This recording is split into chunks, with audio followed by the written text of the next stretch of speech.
Let's take a look at Foxtail Meadows hole 7. This is one that has, as they say, sneaky teeth. It looks pretty easy, and it can be a pretty easy birdie. You can even ace it, uh, but it can also be a par or worse.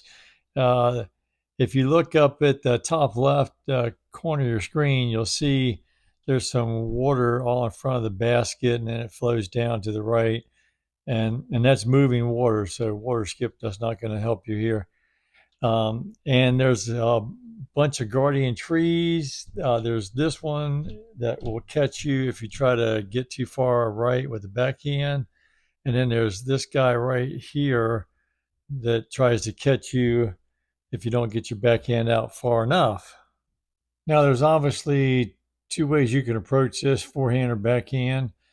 Seems to be a defined fairway on the left here. And I think I prefer the backhand route here.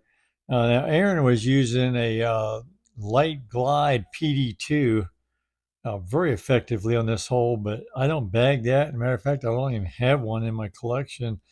Um, but it seemed to be a very nice fit. So if you have one of those, this line works very well. But I have a couple discs that do work well with this backhand line, either a light glide rive or a glide roll rive. Kind of like the light glide, gives you a little extra distance just in case, so you don't fall short and find yourself in OB. And I like the aim point about right here. Can't tell you what I'm really using other than this little tree right here and this rock. It's hard to see. I've got my brightness turned up all the way. I like to put the middle chevron just to the right of that tree and just above the rock. And that's about the best I can tell you for an aim point. And then with this wind, about a half a disc hyzer maybe. And this is where you have to be careful with the right hand side. You don't want to smack that tree on the left. But we'll go about a half a disc, see what this looks like. This can ace with this. And in this case, I didn't get even close, but I am going to get a good look at the birdie.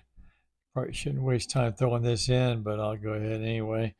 Um, but here's a ace run that I did record earlier, going up the right-hand side.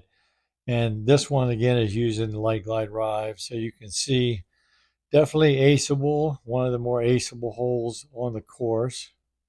Now, if there's some adverse winds or if you just really want to play up the left-hand side with a forehand, I would suggest is to lay up with something like a musket. I'll use the accurate roll, accurate sticky, and just come over here to the left and try not to get stuck behind this little pedestrian bridge.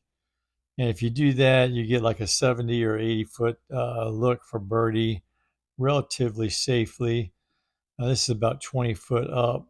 We got a 3 tailwind, so probably about 70s.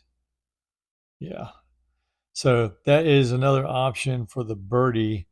But I think most of the time in multiplayer, I'm probably going to be running this ace because it seems like it's relatively safe. The danger is catching this tree right here mostly if you get too much hyzer on the backhand.